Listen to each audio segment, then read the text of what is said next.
Okay, so in this video, I'm going to be pitting the all-new Samsung Galaxy S23 Ultra against its own sibling, the Samsung Galaxy Z Fold 4.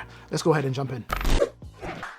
First things first, these two phones are very different, physically, internally, in terms of purpose. They're different at so many levels, but they also do share some similarities. And why don't we just go ahead and start off with a few of the similarities that they share. First off, they're both made by Samsung, quite obviously, but one of the biggest similarities that they share is the fact that these are the two productivity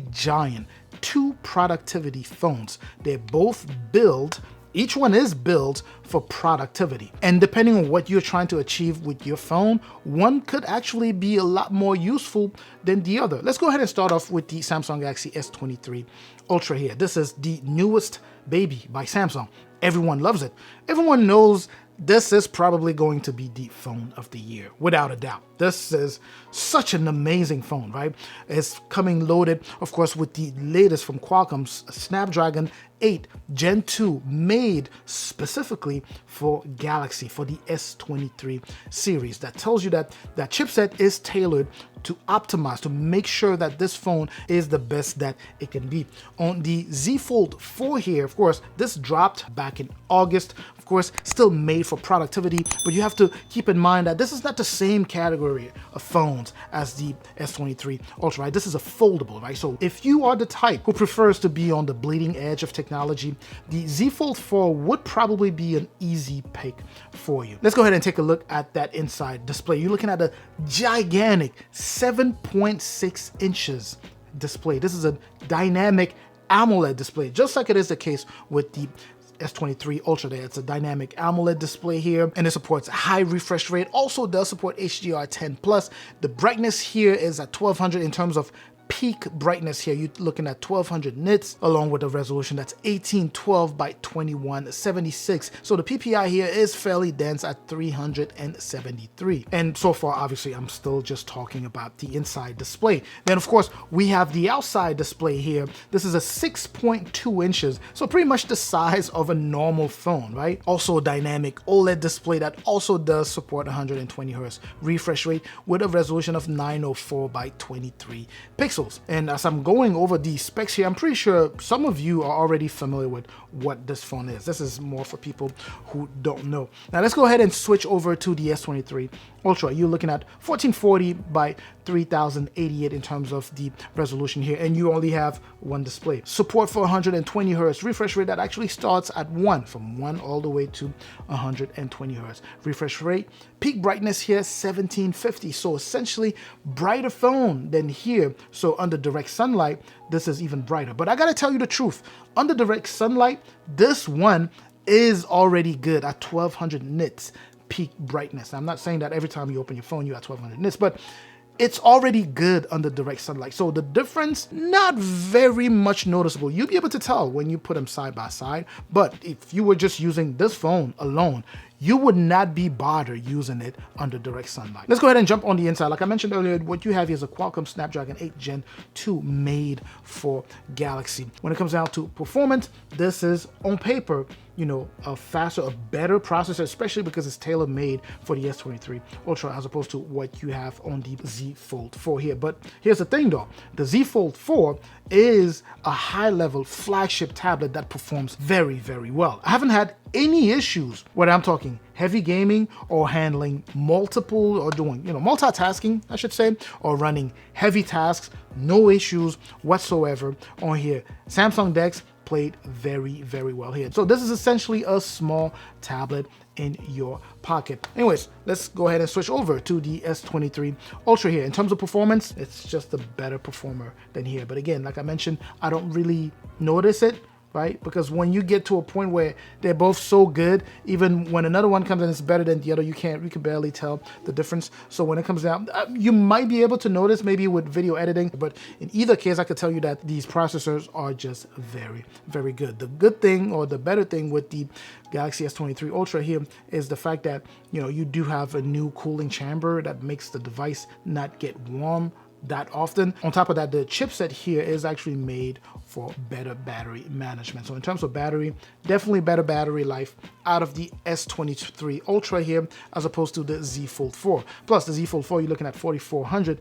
milliamp in terms of battery for, you know, an even larger device, because if you think about it, once you unfold it open, it is larger than what you have on the S23 Ultra. So 4400 milliamp power battery is actually pretty good when you hold, you know, when you tend to be a lot more on the front display here as opposed to the main screen. But anyways, this is better in terms of battery. No matter what your usage type is going to be like, this is always going to be better battery management and better battery overall than the Z Fold 4. Next, I want to go ahead and talk cameras, right? So on the Samsung Galaxy S23 Ultra here, you have a whopping 200 megapixel main camera, a 10 megapixel telephoto, and a 12 megapixel ultra wide. Whereas on the Samsung Galaxy Z Fold 4 here, you have a 50 megapixel, a 10 for the telephoto, and a 12 for the ultra wide. So 50 was for the main. So despite the fact that the Samsung Galaxy Z Fold 4 cameras here cannot compete side by side with that of the S23 Ultra here, in terms of picture quality, that main camera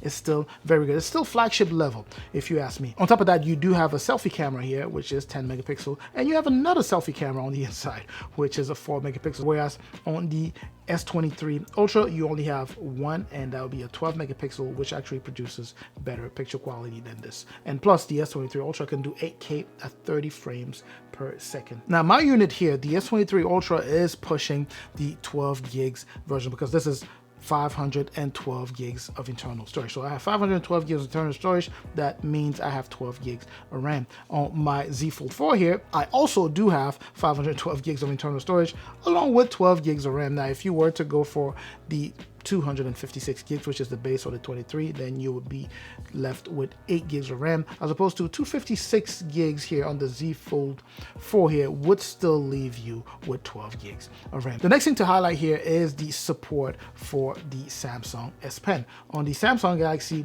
S23 Ultra, you do have an S Pen that actually has an S Pen chamber, like I like to call it, where you can actually stick that back in. The Z Fold 4, on the other hand, also does support its own S Pen, which is a thicker, you know, a little bit more comfortable to hold S Pen, but it doesn't have a place where to place it, right? You cannot stick it in to the phone like you would do with the S23 Ultra. And not only that, the S Pen it's only compatible with that large display and not the outside display. Now, it is handy, especially because you have a display that pretty much, or you have a phone that pretty much opens up into a small tablet. So it's a lot more handy than it is to use the S Pen on the S23 Ultra. So if you are looking for a no BS phone, just a high level productivity phone that has no match out there, I would just say go for the S23 Ultra. It is going to be the phone of the year. Everyone is agreeing this is the best phone. It's the best Android phone that we've seen, period. A lot of people who are actually iPhone users are actually switching over to this, but I digress.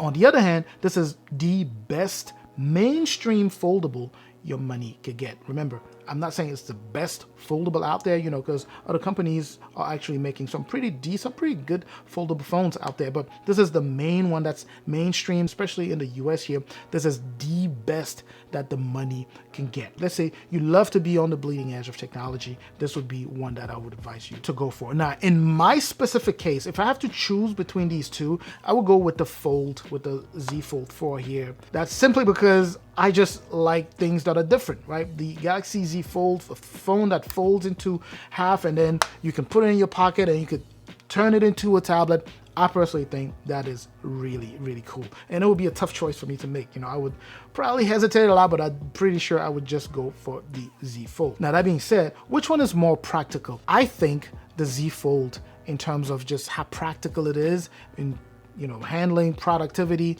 the Z Fold is the one to go for. But the best of both worlds, in my humble opinion, would be the S23 Ultra. Because beyond being a high productivity phone, you also do have a phone here that has such an amazing camera setup here. You'll be able to take some of the best pictures and videos flagship phone has to offer here today. You know, I don't necessarily use the S Pen, but one thing about it is that it's not that comfortable for me because I have large hands. I don't know if it's just me. Whereas on the Z Fold, you have a pen that, you know, I can easily hold. It really feels like, you know, like a pencil. But anyways, there's so many things that we can compare between these two, but I'm gonna stop right here. That's just my take. Let me know, what is your take? Which one would you go for between the Z Fold 4 here and the S23 Ultra? I know a lot of you are gonna go for the S23 Ultra, but I'd love to catch you in the comment section so we can have that conversation going. Let me know what your take is on here. And of course, if you haven't done so already, please do me a favor and hit both the like and the subscribe button there. Share the video if you know anyone who'll be interested.